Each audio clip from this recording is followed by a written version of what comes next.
Welcome, ladies and gentlemen, back to Getting Levered with sportsbets.io as well. Episode number 6 coming up right here. It is a review show of the past weekend where we went with our scores and, of course, Reece Bellotti leathering Gomez Jr. Mike, we're going 1-1 officially. How do you feel about the results? What can I say? It was a bit of a bittersweet moment there, but I'll let you float. I'll let you take your moment, and I'll let you have your brief moment of victory. And he But I stopped say him. brief because it's gonna be brief. He stopped Omar Jr. as well. The what? He got a stoppage win as well against Omar Jr. Yeah, but look, yeah, he did. But listen, we said that. We said that's how it could go. We said that's how it could go. We were like, how's Look he like gonna, take to the level the of the first fight? look, And Mike. I just don't think he capitalized. The first opponent that wasn't a traffic cone that Gomez Jr. came up against, he fell short at that hurdle. Ah! How can you say that? How can you say that? You said yourself, like, he's got a good record. You weren't 100% I sure. was, I was But talking him up on your it behalf. I was happens. trying to give you the confidence to go for him as well. That's fine. It's fine. No problem. No problem. Listen, I said it. We've got a big weekend coming up. So I think it's only right, we level the playing field. We go in 1-1. I'd hate to have taken a 2-0. I'd hate to have taken a 2-0, a lead and have you moping for the whole week. So Ooh. now we're on an even playing field. But this week, I'm just going to accelerate. I said, and I knew you'd become a sort of a boxing boffin when you went up 1-0. But look, we've leveled the playing field. Um, Look, here's the kicker, right, Mike? I mean, we both got the other two results wrong that we agreed on. Yeah, I mean, that's yeah, that's the harsh reality of agreeing with each other is that we can get it totally wrong. yeah. You see, that's the thing. It's like, that's why you got to love boxing, man. It's like, anything can happen. You know what I'm saying? Like, and that's what makes it so great to debate, so great to talk about. Because while you may think you've got it spot on, like, there's no way, this and that. I mean, you know, How, but and but then how, it how is completely that? derails you and goes a totally different way. I mean, Zalfa Barrett's disappointing, firstly. And then Arnold Barboza Jr., I mean, it was a close fight. I mean, it wasn't like a foregone conclusion. He did just enough to win the fight. Okay, can I ask you a question, though? All right, on the Barboza Catterall fight. Yeah. So I would say for the first time in a long time, okay, the scorecards I think were right. It was what, 115, 113, Barboza both sides, and then it was 115, 113 Catterall. Okay, so it wasn't like we had this wild, ridiculous card from one of the judges. It was definitely a close fight, but I just think Catterall simply just didn't do enough to win. Mhm. Um, but the question I want to ask you is that 10th round knockdown that was ruled a slip. Do you think that, like, because I obviously check, like, obviously people have been talking and they're saying, that was a big calling point. I don't know, from it looked like it was a legit body shot. Like, I'm But not gonna lie. I'm not gonna lie. It but looked there like were it was a still the legit legs body coming shot. together as well in that instance. But there were also a bit of entanglement and that sort of thing. But do you think if you Catterall and the scorecards were that close, had it been ruled a knockdown, you think maybe it could have swung it a little bit, or do you think that, like, because listen, my thing in the fight, right? I just think Barboza's patience, his movement, he had nice quick attacks. He just came. He was more effective. You know what I mean? His punches felt like he was more effective. Um, and I just think he edged it. So I mean, like you can't deny that. Like, I mean, listen, I mean, he won that fight. For me, it just felt like Catterall sat back. He was trying to counter for most of the fight. It just seemed like he just didn't do enough to win. It was almost like he was defending his belt, and you had, like, I don't know, like, close fight, but yeah, I don't know. For You know me, what? close fight, but yeah, I think he's going to be bitterly disappointed because, you know what I'm saying, like, I don't know. It just felt like, he just simply didn't do enough to win. And I think the opportunity was there. But yeah, I think he'll look back on this and be disappointed that he didn't actually do better than maybe what say he did. Anyway, but my opinion. That's what I was asking you. What your Yeah, thoughts were about the slip? Do you think that makes a difference? Did you rule of the slip? I think the deserved Would you winner say won the fight. No, the it like was a on legit no, it was knockdown? no. Yeah, I think it was a slip. Barboza Jr. as well. I think the deserved winner. But my only gripe is this, right? So Catrell thought he did enough to win in UK conditions, which I was surprised they gave it to Barboza, just considering the sort of the geography of the whole fight. And also the other thing is that Barboza mentioned after the fights against the likes of Teofimo Lopez, Javante Tank Davis, he alluded to those sort of names, and he says he's got some unfinished business that he needs to sort out. The only thing that I don't like about Arnold Barbosa Jr., and I think stylistically he's going to be quite an easy fight for Teofimo Lopez, is he's so upright and he's so, he's not the type of guy that you want to go up against those Teofimos and stuff who load on the overhand punches, who really look to fight taller opponents and really dominate against them. Whereas you'd think a Catterall might be a bit more better suited to fighting those type of guys. He's a bit more, shoulder roll-ish, he gets undershots and can be a little bit more defensively sound. I'm worried that if he goes into the yeah. fight against Teofimo Lopez, they don't come back and they don't do the rematch between him and Catterall because I don't think they're going to get to that point. I think Lopez sleeps. Arnold Barboza Jr., I just think that defensively he's just not up to scratch with those type of fights. And to be quite honest, Just the not up to rematch would be scratch. probably Yeah. the best bet, but the Teofimo fight looks like it's going to happen next. It seems like it. It seems like that's the fight that's going to happen next. But yeah, look, I mean, I don't know. Do you think you saw enough in that fight to? Well, I mean, I suppose. Yeah, I suppose I wouldn't. I'd like to see the Teofimo Lopez fight. I won't lie. Coming off of this victory, I think he'll go in with a lot of confidence. Um, I, but yeah, I do think that Teofimo is probably just too strong for him. And also, like, if I consider Arnold Barboza's career, he's been a good fighter. He's a workman-like guy. I really respect his like come up in the sport. Like he comes from really like hard times. He's even fought South African Olesani Nomeva and Dongeni as well, Yes, that's right. Yeah, which he didn't dominate the fights. I thought Nomeva came in with a strong start, and Barboza just wore him down, and ultimately the ref probably got in there a bit prematurely as well in the 10th round. yeah, Would have gone the distance. yeah. I agree. Yeah, no, I agree definitely. I agree with you on that. Yeah. Okay, But but do you think it's like it was a case of? Do you think it was just because, like, if you look, I mean, Barbosa was like, what I mean. He was tight. He was, his punches were effective. His moving. Like, do you just think he was just that tricky of an opponent for Catterall, or do you just think Catterall's performance just wasn't on point, and that's why? You know what I mean? Like, because what's to say, like, yeah, no. Well, look, I mean, that's the question. I mean, do you look, just I don't think Catrol did enough. Simple as that. I thought he put his heart into the Josh Taylor rematch. He put it yeah. all on the line, and now that he is achieved what he set out to achieve, which was become the world champion, beat Josh Taylor, and show the world who he really is.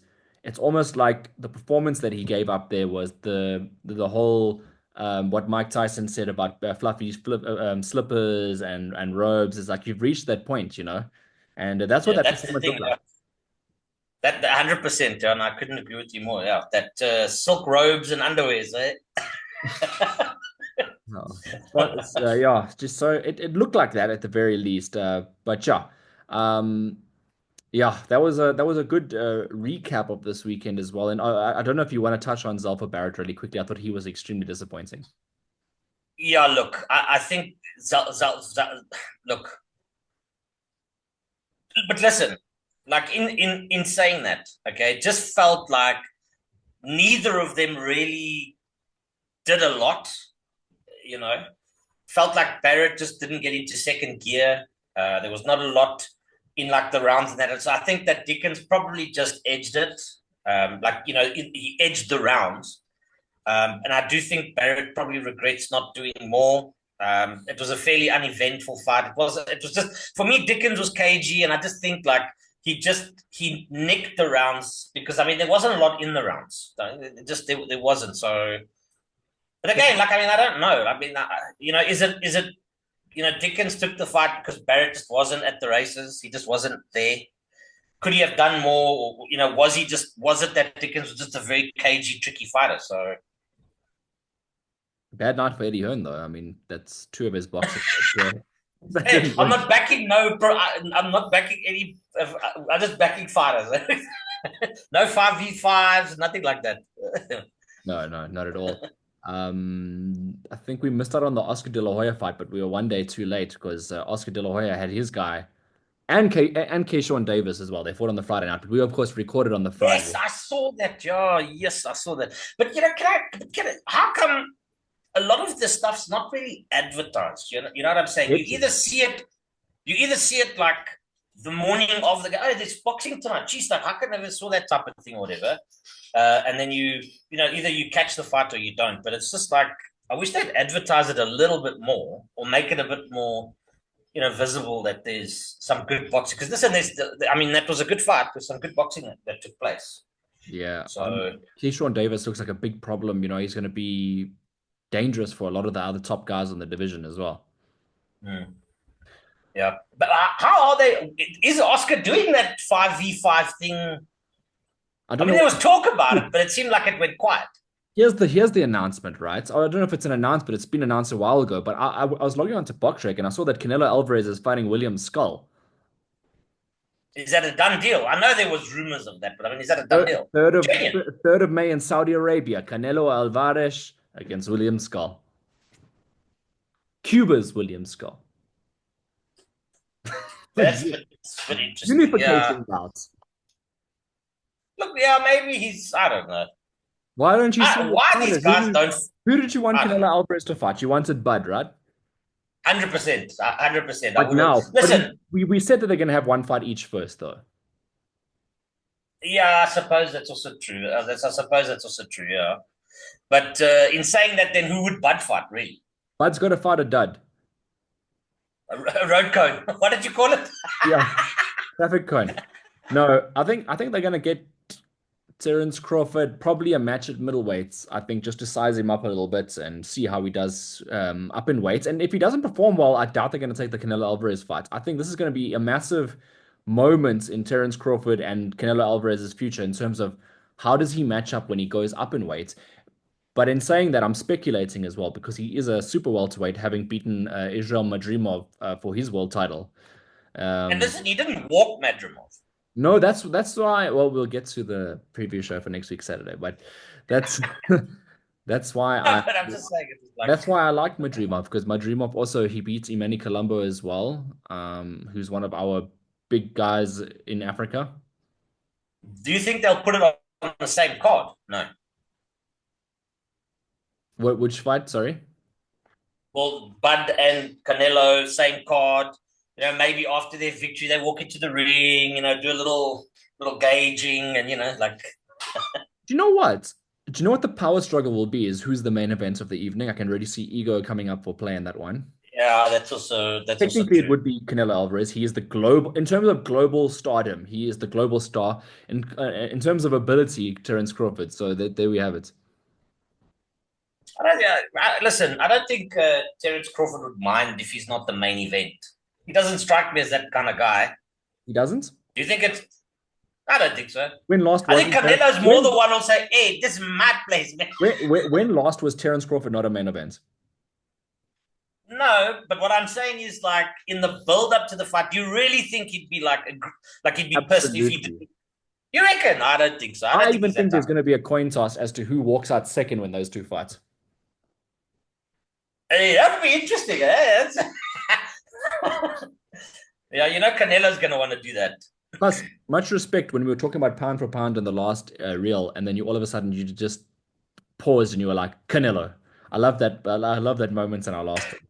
Yeah, I know, because like, you don't want to just blurt it out. You want to take your time and like register. Like, make sure you're doing a healthy debate and a healthy, but Canelo. It's always healthy when it comes to you and debates. Um, we're gonna Ah, we're gonna hey, talk listen. about yeah. Before we go on there quickly, we didn't really touch too much on that Bellotti fight. Did you watch that fight?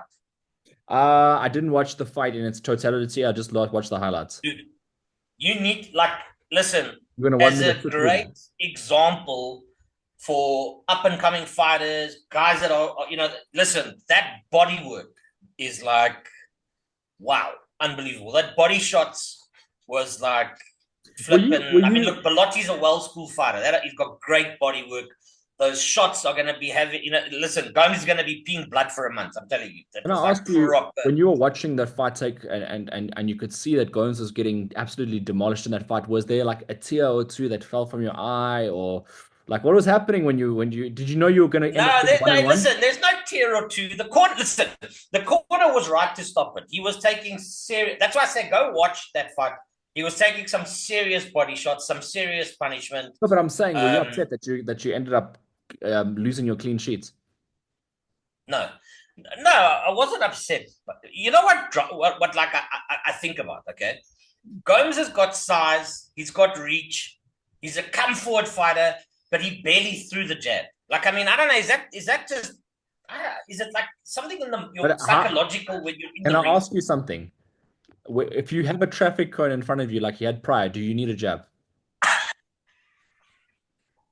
Listen, target practice, target practice. You know what I'm saying? Like, use that momentum, use it, pump the jab, target work. I'm When pretty you're sure. stepping up and you're taking on an oak like Bellotti, Pretty sure I'm I gonna get a mean, DM like in the next couple of weeks saying, "Hey, what you said about me was really harsh." ah, Oh goodness. Okay, so Mike, I want to go away from boxing just for a second here. You introduced us to Super Saturday. We both of our tickets never ended up coming right. We fell slightly short. We weren't wrong in too many results.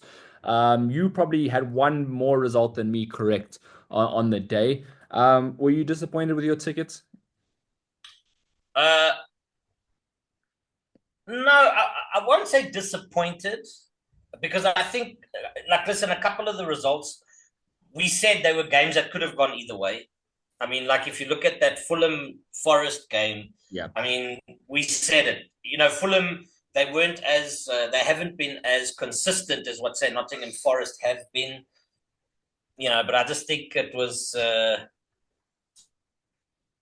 I think the only game that I could say on your ticket that maybe you got quite widely wrong was the City Newcastle game. And the West Ham one. But I mean, your other ones, the West Ham one was also a close game. You know what I'm saying? It could have gone either way.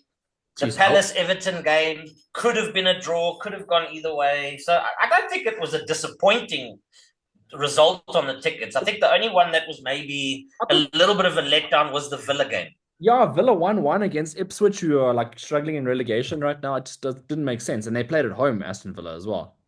Yeah, that's what I'm saying. So I don't know. Listen, I know we didn't really do the Sunday fixtures in that, but it's a game. It's like I say, you look at the Liverpool Wolves game.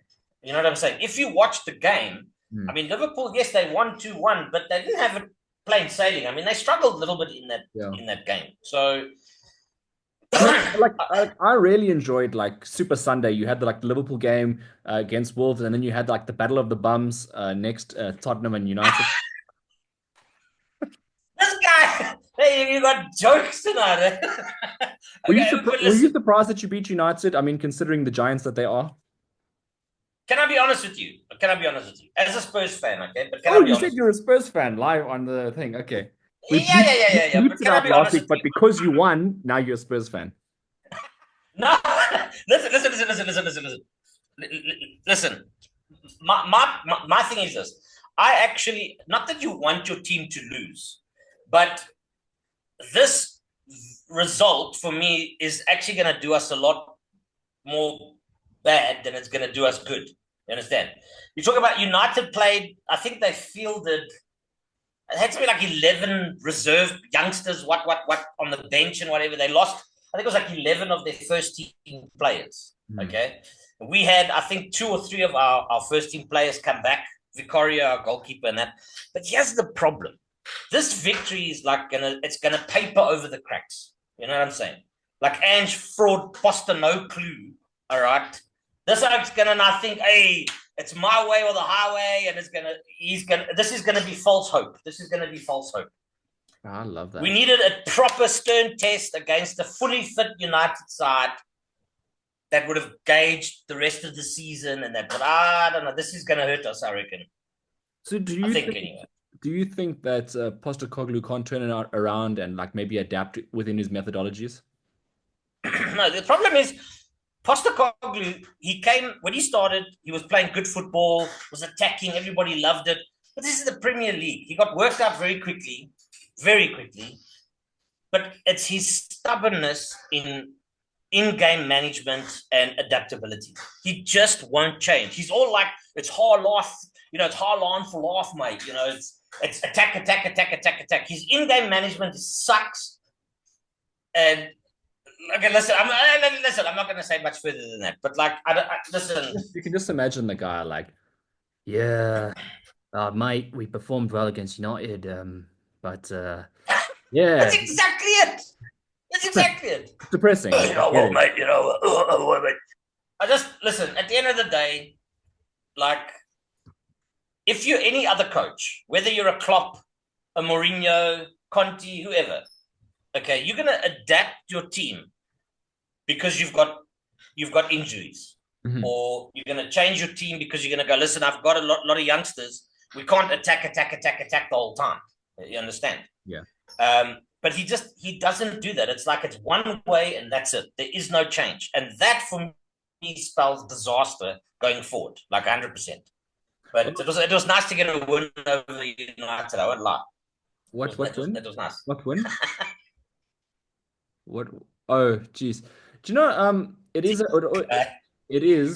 because I mean, I remember United drew with Liverpool 2-2 a couple of weeks ago, and it was like a celebration of like a cup winning or something like that. I remember same thing happened with Everton against Liverpool, but I suppose it is very difficult to get a result at Oh, listen. Apparently, I league was leaders. listening to the commentator last night. We haven't done the double over United in like 20 years or something. So Or did you do the double over them? it's yeah, yeah, yeah. Jeez. But that's why I'm saying it papers over the cracks because we got the double over United, but we played against a side that had, I'm sure it was either 8 or 11 first team players that weren't available. There was like 4 17-year-olds on their bench. So did we really beat United? You know what I'm saying? Like, I think or at least the double over United staved you off relegation as well. So that's obviously saves you. You wish you could play United every week at this point. yeah, yeah, yeah, yeah, yeah. I'm gonna let you take that one. I'm gonna take You that got one. it. You got because there's ups and downs in the game of football. I look forward to the next ticket we'll discuss. Saturday, maybe incorporating Sunday as well. Saturday, like a Saturday and Sunday. Yo, listen, City Liverpool. I think we need to incorporate that one. Yeah, I'd like to go draw on that one. To be honest, even as a Liverpool fan, is it at Anfield or is it at Etihad Stadium? No, it's at the Etihad Stadium, and I tell you what, like, do you Gonna be a that battle of maybe the that existence. I don't know that game? I think makes it or breaks it for Liverpool. I think if City beat Liverpool Makes it or and breaks it for Arsenal, Liverpool. yeah, think about it like this, right? What you're 7 points clear now, I think.